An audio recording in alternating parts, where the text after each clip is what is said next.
Programme में आपको खुशामदीद कहते हैं। मैं असदुल्ला खान हूँ। आज के दिन की दो तीन बड़ी डेवलपमेंट्स हैं। एक तो इलेक्शन कमीशन ने दोबारा सुप्रीम कोर्ट की तरफ रुजू कर लिया है और इलेक्शन कमीशन ने अपने मखमसे का इजहार किया है और कहा है कि जनाब हम एक उलझन में हैं, हमें समझ नहीं आ रही कि सुप्रीम कोर्ट के फैसले पर अमल दरामद करें या फिर वो जो इलेक्शन एक्ट में पार्लियामेंट ने तरमीम की है वो हमारे सामने नया कानून आ गया है उस पर अमल दरामद करें। तो आप हमारी रहनुमाई कर दें कि पार्लियामेंट की तरफ से बनाया गया कानून मानना भी हम पर बाइंडिंग है, आपकी तरफ से आया गया फैसला उस पर अमल दरामद करना भी हम पर हमारी पाबंदी है।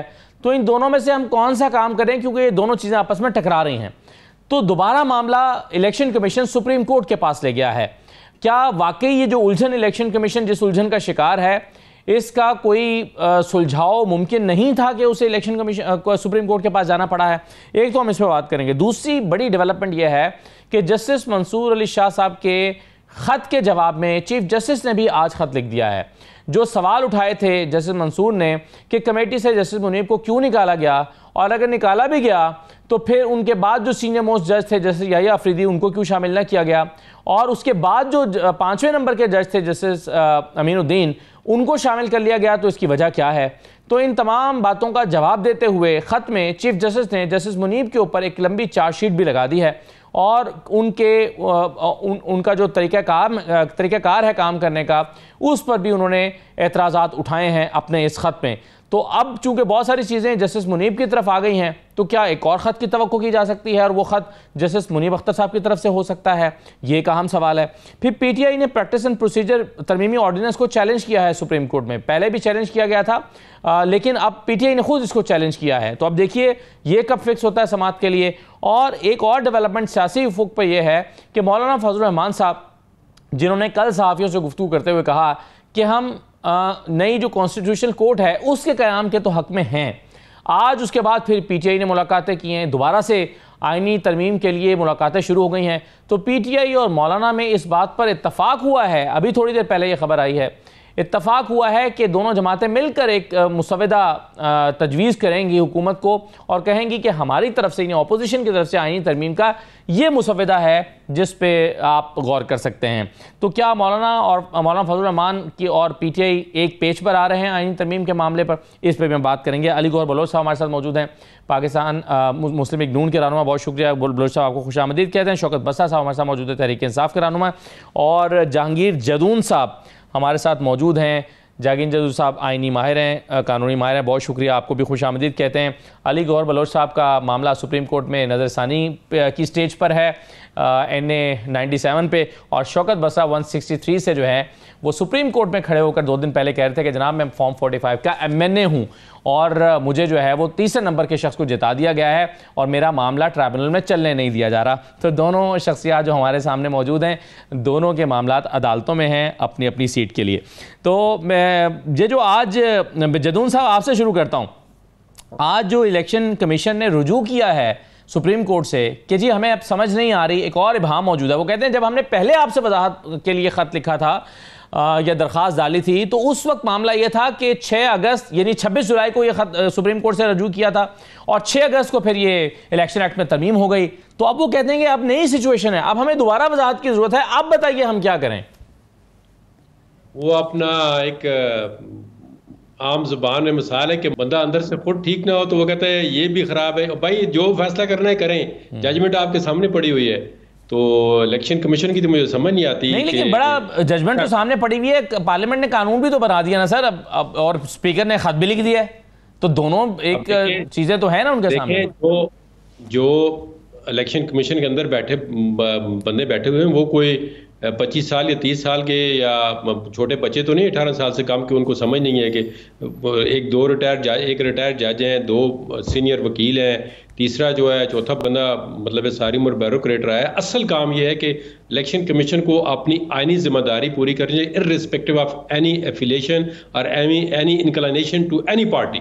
वो ये काम कर रही है इलेक्शन कमीशन। आज दिन तक आप मुझे बताएं इर्रिस्पेक्टिव ऑफ एनी कि अनबाइस्ड की जब से पाकिस्तान की हिस्ट्री से आज देखें, इलेक्शन कमीशन कब आज़ादी के साथ काम करता है। अगर हमारे मुल्क का इलेक्शन कमीशन सही मानों में 100% आज़ाद हो जाए तो ये आज जितने आईनी कोर्ट की बात हो रही है, जितने मसले मसाइल हो रहे हैं, ये आपके सामने 2 बंदे इफेक्टिव बैठे हुए हैं। अब इनके देखो इंडिविजुअल केस हैं, दोनों कहते हैं मेरे केस ठीक है। अगर ये इलेक्शन कमीशन की वजह से आज ये ट्रिब्यूनल में, कोर्ट में, अगर इलेक्शन कमीशन ठीक हो, वो सही तरह काम करे। अगर नहीं काम कर सकते तो आप कहेंगे हम नहीं काम कर सकते, हमें ये चीज़ चाहिए। अब इंडिपेंडेंट इलेक्शन कमीशन हमारे मुल्क के अंदर मौजूद ही नहीं है। जिस तरह election commission, chief election commission को लगाया जाता है, मैंने अभी एक चैनल पे बात की है कि आरफ अलवी साहब ने 2 इलेक्शन कमीशन के मेंबरान की बाय ऑर्डिनेंस अपॉइंटमेंट कर दी। तो मैंने जाकर उसको चैलेंज किया, मैंने कहा जी आइन के अंदर ये लिखा हुआ है। वो उन्होंने फिर इस्लामाबाद हाई कोर्ट ने उसको सेटिस्फाइड नहीं। जदून साहब, आप फर्ज कीजिए कि इलेक्शन कमीशन, ये फैसला 12 जुलाई को आया, अब डिटेल जजमेंट 23 सितंबर को आई है सुप्रीम कोर्ट की। अगर इलेक्शन कमीशन इस फैसले को इंप्लीमेंट कर देता है तो फिर वो 6 अगस्त को एक अमेंडमेंट आई है, जो इलेक्शन एक्ट में तब्दीली हुई है, तरमीम आई है, उसकी फिर क्या हैसियत होगी, वो कहाँ जाएगा? भाई देखिए, सुप्रीम कोर्ट जब एक आईनी प्रोविजन की इंटरप्रिटेशन कर देती है तो उसको आम जो एक्ट ऑफ पार्लियामेंट से खत्म नहीं किया जा सकता। अच्छा, अब या तो ये उस जो जिन शिकों की, अब देखिए ना, फंडामेंटल जो हमारे फंडामेंटल राइट है उनकी तशरीह सुप्रीम कोर्ट ने की है। 17(2) की जो पोलिटिकल पार्टी से है, फिर जो 56(e)(d) और E है उसकी तशरीह की है, फिर जितने रेलिवेंट आर्टिकल हैं कॉन्स्टिट्यूशन के, डेमोक्रेसी के साथ, पार्लियामेंट्री फॉर्म ऑफ डेमोक्रेसी के साथ, फिर इलेक्शन कमीशन का जो रोल है उस पे 200 आर्टिकल 218(3) जो है, तमाम चीज़ों को इलेक्शन कमीशन के भी कवर किया है कि इलेक्शन कमीशन का रोल क्या है, वो किस तरह अपनी ड्यूटी पर। बिल्कुल सही है। अब जब आप आईनी आपका जवाब सर मुझे मिल गया, जो मैं पूछना चाह रहा था वो जवाब मिल गया। आप कह रहे हैं कि जी कानून साजी की अहमियत नहीं है क्योंकि सुप्रीम कोर्ट ने एक वाज़ेह तौर पर तशरीह कर दी, तो उसके बाद फिर सादा कानून साजी के जरिए से अगर एक्ट होता तो फिर मान लेते कि सुप्रीम का जो पार्लियामेंट है वो एक्ट को कर सकती है, लेकिन उन्होंने आइन की तशरीह कर दी। या तो ये कॉन्स्टिट्यूशनल अमेंडमेंट लाएंगे तो तब ये इस जजमेंट के इफेक्ट को वो कर सकते हैं, वो भी फिर बाद में देती है सुप्रीम कोर्ट। क्या आया जो अमेंडमेंट लाई है इसमें फंडामेंटल राइट तो किसी पार्टी को डिनाई नहीं किए गए। देखें, 3 चीजें बड़ी इंपॉर्टेंट है, आप ध्यान में रखें हर चीज में, कि अगर आप आईनी तरमीम भी करते हैं तो आप नंबर 1 या कोई कानून बनाते हैं तो fundamental right of the citizen you can take away, number 1। Number 2, आप कोई भी कानून बनाएं या आईनी तरमीम करें तो आप जो इंडिपेंडेंस ऑफ द जुडिशरी है उस पर कदगन नहीं लगा सकते। और नंबर 3, आप कोई कानून बनाएं या आईनी तरमीम करें तो आप जो इस्लामिक प्रोविजन है कॉन्स्टिट्यूशन के अंदर उन पे कोई कदगन नहीं लगा सकते। बाकी जो मर्जी है आप बनाते रहे, लेकिन इन 3 चीजों का कहीं भी बिल्कुल सही है, शुबह हो जाए, राइट जदून साहब, अब वो आईनी तरमीम भी कलअदम हो जाती है। ठीक है, बिल्कुल सही है। अलीगौर बलोच साहब, अब ये बताइए कि जो बुनियादी सवाल अब इसमें उठता है कि 6 अगस्त को पार्लियामान एक तरमीम लाती है और 23 सितंबर को सुप्रीम कोर्ट का फैसला आ रहा है। जाहिर है सुप्रीम कोर्ट के इल्म में है कि इस तरह की इलेक्शन एक्ट में तरमीम की जा चुकी है, फिर भी सुप्रीम कोर्ट अगर अपने फैसले पर कायम है और वो कह रहा है कि ये निशस्तें तरीके इंसाफ की बनती हैं, तो इसका मतलब ये है कि सुप्रीम कोर्ट की जजमेंट को ये कानून साजी मुतासिर नहीं कर रही सुप्रीम कोर्ट, वरना सुप्रीम कोर्ट इसको एड्रेस कर देता है इस इशू को। तो आपके ख्याल में ये कोई कन्फ्यूजन है इलेक्शन कमीशन के यहाँ? बिस्मिल्लाहिर्रहमानिर्रहीम। देखिए, इस चीज़ के मेरी नज़र में 2 एक पहलू हैं। एक तो इसका जहाँ तक हम ये कह रहे हैं कि ये सुप्रीम कोर्ट की जजमेंट है, जिस तरह से आपको सुप्रीम कोर्ट में एक वाज़ेह डिवीज़न नज़र आ रही है, और मादरत के साथ हमारे मुअज़्ज़िज़ जो अदलिया है जी, उसका एक जो तबका है वो एक ख़ास पार्टी को सपोर्ट कर रहा है। जिन जजेज़ ने, और दूसरा तबका दूसरी खास पार्टी को सपोर्ट कर रहा है। 2 जजेज़ ने जिन्होंने इख्तलाफ किया, उन्होंने आइन की दफ़ात का जिक्र किया कि अगर इस जजमेंट को आप तस्लीम कर रहे हैं, मैं इस चीज़ पे बहस नहीं करता कि अक्सरियत में कौन है या अक़लियत में क्यों नहीं सर, ये तो सबसे अहम नुकता है, इस पे आप बहस क्यों नहीं करते? नहीं, बहस इसलिए नहीं, बहस का नुकता ये है कि देखें ना, अक्सरियत को आप छोड़ के, मैं आपसे गुजारिश कर रहा हूँ, इधर अभी जदून साहब बात कर रहे थे, मैं उसी तरफ आ रहा हूँ। वो ये कह रहे थे कि जो हमारा आइन है उसमें ये है कि हम कोई ऐसी तरमीम नहीं कर सकते जो कि इस्लाम से उससे कंट्राडिक्शन रखती है। इसी तरह से हमारी अदलिया पर भी ये मैं समझता हूँ कि उनका भी फ़र्ज़ अवलीन है कि वो कोई ऐसी फ़ैसले ना करें जिससे ये तासुर जाए कि हम आइन को दोबारा लिख रहे हैं। पार्लिमान का भी ये फ़र्ज़ है कि वो ऐसी आइनी तरमीम या ऐसी कानून साजी ना करे जो हमारे आइन, कानून और इस्लाम के साथ जिसमें मुतसादिम हो। ठीक, तो उसमें 2 जजेज़ ने जो बात की है कि ये फ़लाँ दफ़ात हैं जिससे ये फ़ैसला मुतसादम है, तो अगर इस फैसले पे अमल दरामद किया जाता है तो वो दफात जो हैं वो हमें मुअत्तल करना पड़ेंगे। ये 2 जजेस की राय है, ये 2 जजेस और 8 जजेस की राय है कि ऐसा नहीं है। जी बिल्कुल।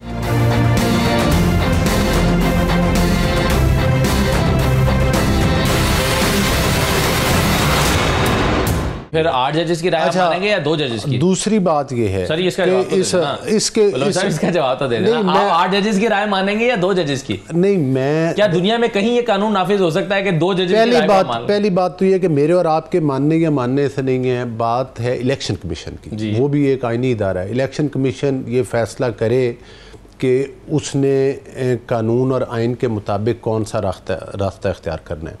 पार्लिमान कानून साजी कर चुकी है। पार्लिमान की सुप्रीमेसी पर इसमें कोई दूसरी राय नहीं है कि अदलिया की तरफ से भी हमले होते रहे मुख्तलिफ अदवार में, और ख़ास तौर पर मादी करीब में देखें तो वो जो प्रैक्टिस एंड प्रोसीजर बिल था उसके ऊपर आप देख लें क्या हुआ। फिर स्टे ऑर्डर आया, रुका रहा। इसका मतलब ये नहीं है कि हम पार्लिमान को ताले लगा दें, कानून साजी बंद कर दें। और ख़ास तौर पर इस फैसले के अंदर जिस तरह से कि आपने ख़ुद जिक्र किया है कि इससे पहले पार्लिमान जो है वो कानून साजी कर चुकी है, और फिर लेकिन कानून साजी भी तो सुप्रीम कोर्ट के फैसले के बाद उसका रास्ता रोकने के लिए हुई थी ना। नहीं, ये आपकी राय हो सकती है, मेरी राय आपसे मुख्तलिफ हो सकती है, किसी और लोगों की राय मुख्तलिफ हो सकती है मेरी और आपकी राय से। आपकी राय मुख्तलिफ है, लेकिन मैं ये समझता हूँ कानून साजी 12 जुलाई के फैसले के बाद जो इलेक्शन उसके पर्सपेक्टिव में नहीं थी। जो इलेक्शन कमीशन, मेरी एक सियासी वर्कर की हैसियत है, जो इलेक्शन कमीशन ने अब फैसला किया है कि हमें इससे वजाहत चाहिए सुप्रीम कोर्ट से, और अगर वो सुप्रीम कोर्ट में जाते हैं तो मेरा ख्याल है फिर सुप्रीम कोर्ट को इस पर फाइनल जजमेंट देनी चाहिए कि कौन सा फैसला मुकद्दम। बिल्कुल ठीक है, चलें अब सुप्रीम कोर्ट में अब ये कब फिक्स होता है ये देखना पड़ेगा। बसा साहब, आप वकील हैं और पिछले 7 दिन से वकीलों से मुशावरत कर रहा है इलेक्शन कमीशन, और मुसलसल मुशावरत करने के बाद इस नतीजे पर पहुंचा है कि वो किसी नतीजे पर नहीं पहुंचा, और इसलिए उसने सुप्रीम कोर्ट से रब्ता किया है कि वो किसी नतीजे पर पहुंचने के लिए मदद करें। आप वकील के तौर पर इलेक्शन कमीशन को अगर एडवाइस करें तो ये कन्फ्यूजन आपके यहाँ भी तो आएगी ना, मतलब आपको भी तो ये कन्फ्यूजन होगी कि भाई पार्लियामेंट ने कानून साजी भी की है, उधर सुप्रीम कोर्ट का फैसला भी आया है, क्या किया जाए? असदुल्ला भाई, पहली बात तो इलेक्शन कमीशन ही जो पाकिस्तान के अंदर तारीखी धांधला हुआ है, बलोच साहब जिनका तल्लुक मुस्लिम लीग नून से, जिन्होंने 17 सीटें जीती हैं, इस फार्म 47 की हुकूमत को बनाने का मामार जो है वो इलेक्शन कमीशन है।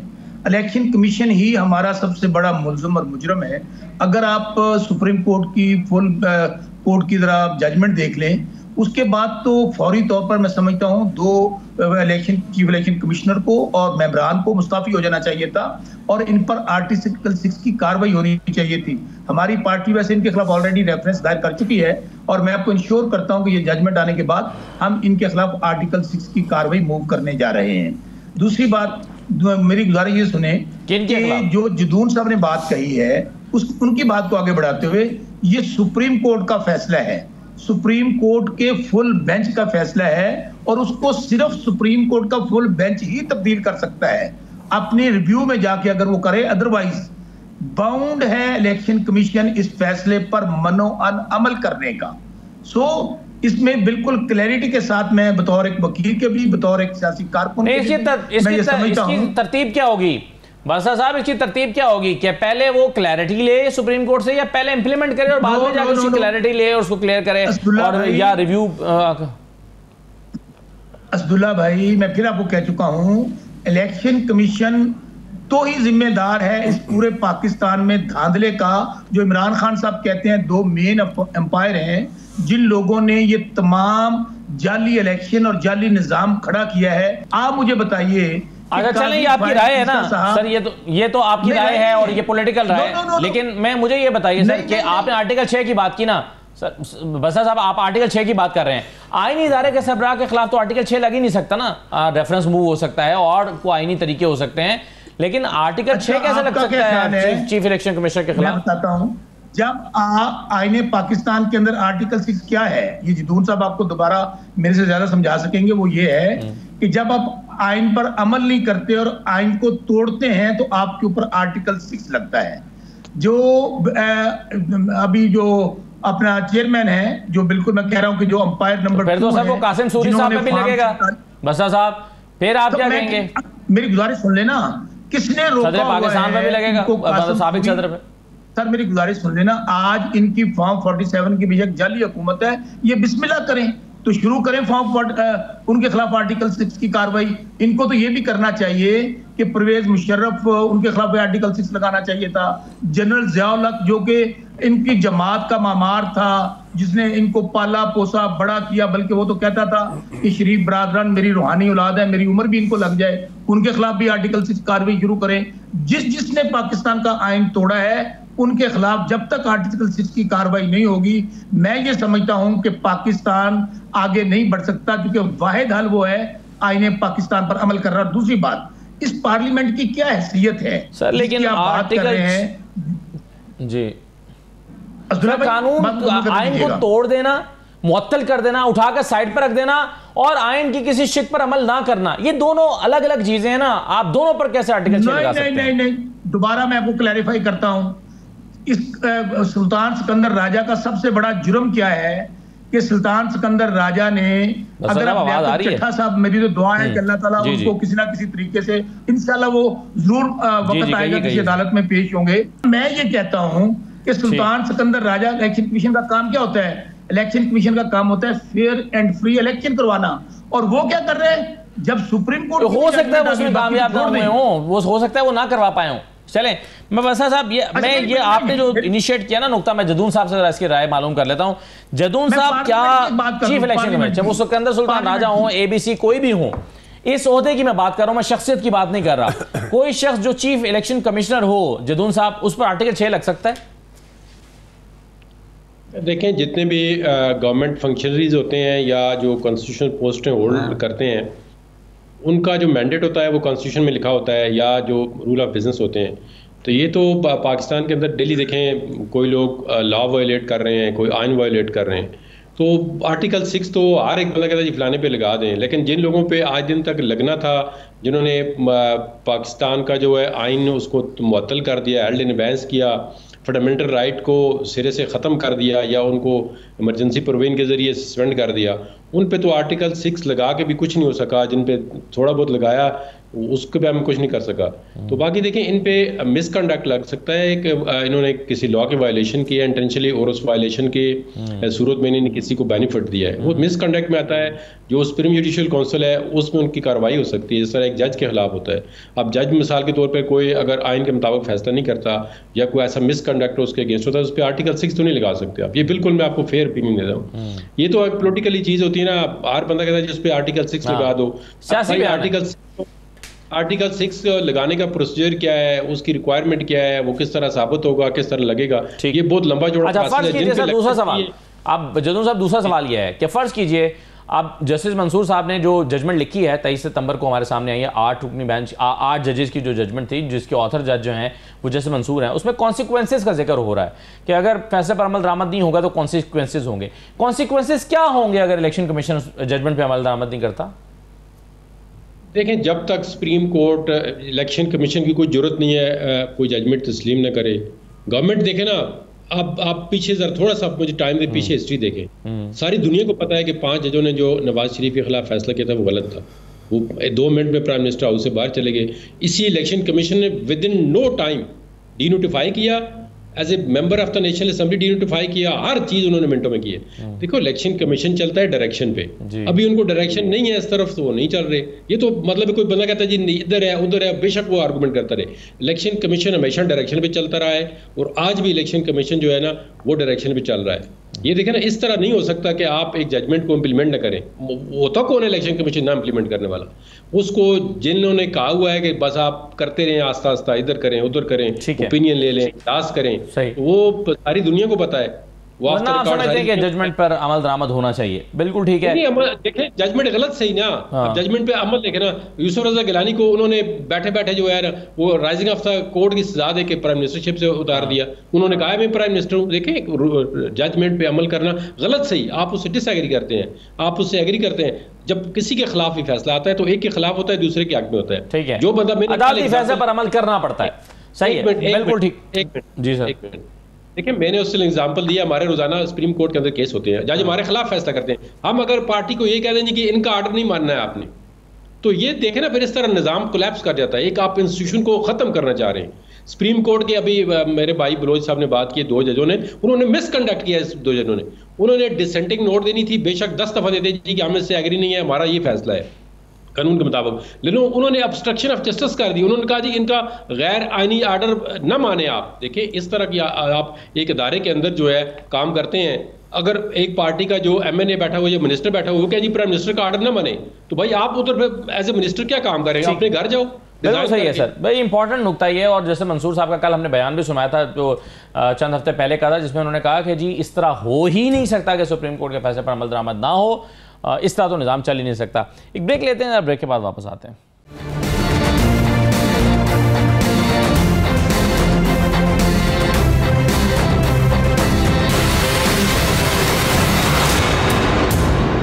के बाद आपको दोबारा खुशामदीद कहते हैं। आज ख़त लिखा गया है जस्टिस काजी फैसल साहब की तरफ से, चीफ जस्टिस ऑफ पाकिस्तान। उन्होंने जस्टिस मंसूर अली शाह के 2-3 दिन पहले के ख़त का जवाब दिया है, और उसमें जो नुकात उठाए गए थे उसमें अहम बात यह थी कि ये जो प्रैक्टिस एंड प्रोसीजर कमेटी बनाई गई है तरमीम के बाद, ये कमेटी उसमें जस्टिस मुनीब को क्यों निकाल दिया गया। और उन्होंने कहा कि तरमीमी ऑर्डिनेंस जो आया है वो पाबंद नहीं करता चीफ जस्टिस को कि वो ज़रूर कमेटी में तब्दीली करें।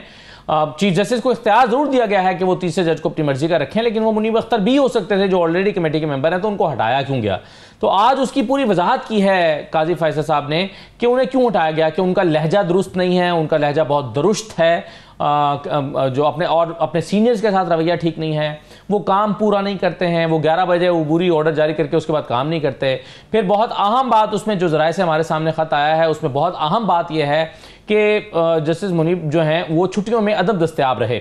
इन छुट्टियों के दौरान उन्होंने काम नहीं किया और अर्जेंट नौयत के जो केसेस हैं उनको भी नहीं सुना, जबकि वो कमेटी में बैठने के लिए इसरार करते रहे।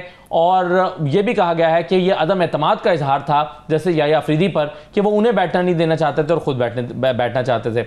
और इसी तरह से जैसे याया अफरीदी के बारे में जो जस्टिस मंसूर ने सवाल उठाया था कि उनको क्यों शामिल नहीं किया गया, तो उस पर वजाहत आई है कि वो शायद दस्तयाब नहीं थे, इसलिए जस्टिस अमीनुद्दीन को कर दिया गया। लेकिन बहरहाल ख़त के जवाब में ख़त, अब सुप्रीम कोर्ट के जजेस ने एक दूसरे के ख़त लिखना शुरू कर दिया है, एक दूसरे के साथ बैठने से इनकार कर दिया। जैसे मंसूर ने बॉयकॉट कर दिया है काजी फैसल साहब की इस कमेटी का जो उन्होंने बनाई है, और वो उसमें नहीं बैठ रहे हैं। अब क्या इसके बाद मजीद ख़त आ सकते हैं? तो तनाव सुप्रीम कोर्ट के अंदर मजीद मुसलसल बढ़ रहा है। ये तनाव पाकिस्तान की सियासत पर बलोच साहब कैसे असरअंदाज होगा? देखिए, पहले अभी मेरे दोस्त बसरा साहब गुफ्तगू कर रहे थे, और जब भी गुफ्तगू फरमाते हैं फूल झड़ते हैं उनके मुंह से। उनका लबो लहजा माशाल्लाह एक ख़ासा हिफज किए हुए कुछ अल्फाज हैं उनके, लेकिन ये भूल जाते हैं कि जब 2018 के इलेक्शन हुआ था तो उस वक्त बानी PTI ख्वाजा साद रफ़ीक के मुकाबले में इलेक्शन हारे थे। उस वक्त वो 47 पर ही जीते थे, और उसके बाद आपने देखा कि ज़िमनी इलेक्शन हुआ, उसमें ख्वाजा साद रफ़ीक 11,000 वोट की लीड से दोबारा जीत गए थे। वो सीट उन्होंने खाली हुमायूं अख्तर से ये भी तो हो सकता है ना, पहले इमरान खान से वो लड़ रहे थे, फिर हुमायूं अख्तर से लड़ रहे थे, तो दोनों में कैंडिडेट का भी मद्दे मुकाबिल का भी तो फ़र्क होता है। नहीं, वो नहीं, मद्दे मुकाबिल ये कहाँ लिखा हुआ है कि इमरान खान जो है वो हर इलेक्शन जीतेगा। कराची की सीट से भी ये हारे, ज़िमनी इलेक्शन जब हर सीट से ये खड़े हो गए थे और सीट्स पर भी हारे। ऐसी तो बात नहीं है। PTI के उम्मीदवार अभी ज़िमनी इंतखाबात में चले, पंजाब में तो ये कहते हैं फ़लाँ जगह पर धांधली हो गई। 2 इलेक्शन ज़िमनी हुए हैं जब से इनकी गवर्नमेंट बनी है, 2 में एक जगह इनका कैंडिडेट 4थे नंबर पे आया है और एक पता नहीं कितने कौन से नंबर पर आया है। 2 ज़िमनी इलेक्शन तो ये KPK में हार चुके हैं। ज़िमनी इलेक्शन जितने भी हुए हैं उसमें आप देख लें, ये कसूर में, मुल्तान में, मुख्तलिफ़ जगह पर वहाँ पर PTI के उम्मीदवार हारे।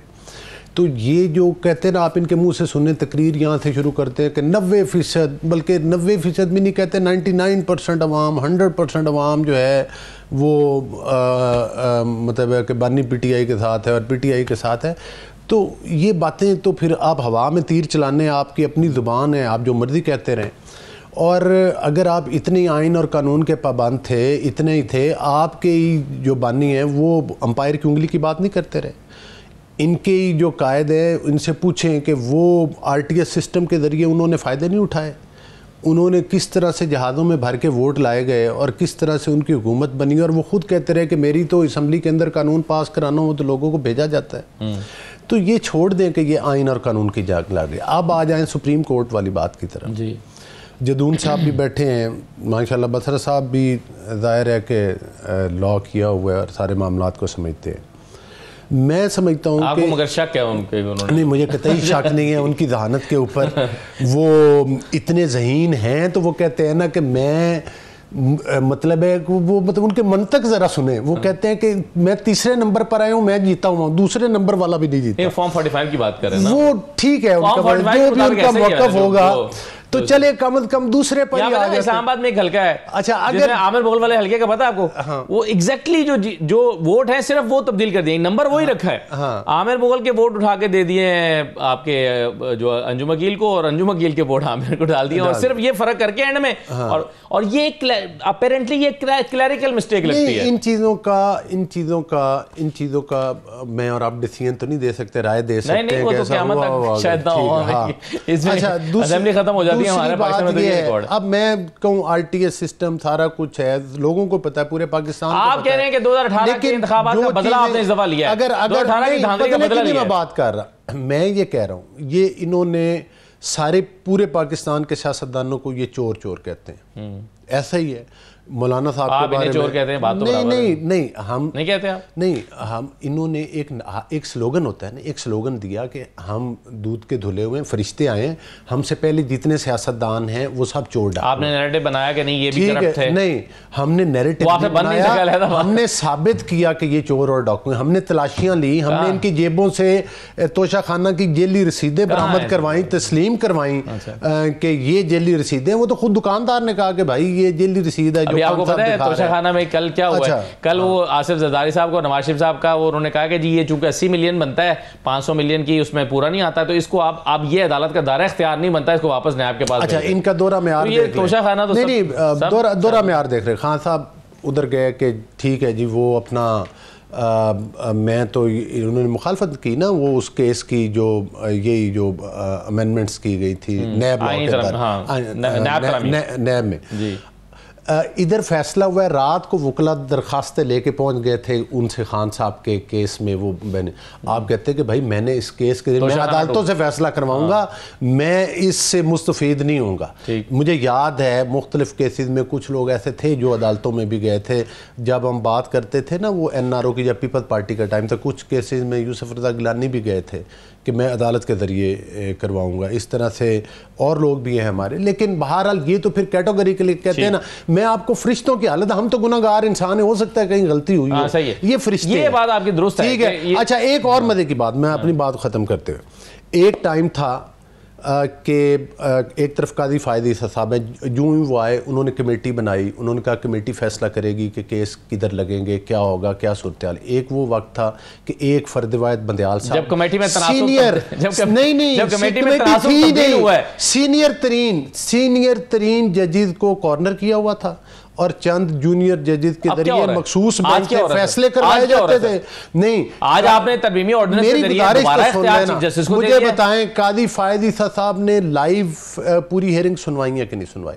काजी फ़ायद ईसा साहब ने फुल कोर्ट बनवाए हैं कि नहीं बनवाए हैं? हाँ, तो फुल कोर्ट का फैसला तो मानना ना, आप तनकीद कर सकते हैं, उन्होंने बनवाया है ये, और आपने अप्रिशिएट किया है, फुल कोर्ट का फैसला आप नहीं मानते। एक तरफ आपने देखा वाडा साहब और मुख्तलिफ लोग हैं, छोटी छोटी बातों के ऊपर तौहीन अदालत लगती है। काजी फ़ायद ईसा साहब के बारे में आपके प्रोग्राम में अभी बाजवा साहब कौन सी ज़बान, फ्रॉड और क्या क्या अल्फाज इस्तेमाल कर रहे थे? कभी आपने सुना काजी फ़ायद ईसा ने किसी को तौहीन अदालत में बुलाया? क्या क्या अल्फाज नहीं बोले जाते? ये नहीं है।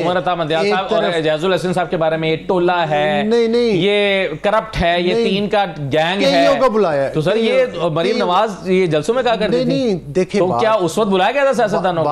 टोले का मतलब तो ये होता है ना इकट्ठे चंद लोग, टोला वो तो नहीं है ना। आप किसी को फ्रॉडिया जजेस के बारे में आपने गैंग भी कहा गया। हाँ, गैंग का लफ्ज़ तो सिसिलियन माफिया के लफ्ज़ नहीं इस्तेमाल हुए। कौन से किए? नहीं, सुप्रीम कोर्ट ने किए, जजेस ने किए। देखिए कोई बाउंड्रीज और कुछ लिमिट्स है, कुछ लिमिट्स है। मकसद ये है कि ये बात ना करें। मैं सिर्फ ये कह रहा हूँ कि ये अपना इक़्तिदार हासिल करने के लिए ये इनके सर से बालों से लेकर पाँव तक ये धांधली की पैदावार। बहुत शुक्रिया जदून साहब, बसा साहब बहुत शुक्रिया। वक्त खत्म हो गया। बसा साहब, बलोच साहब बहुत शुक्रिया प्रोग्राम में शिरकत करने के लिए। इजाज़त दीजिए, अल्लाह हाफ़िज़।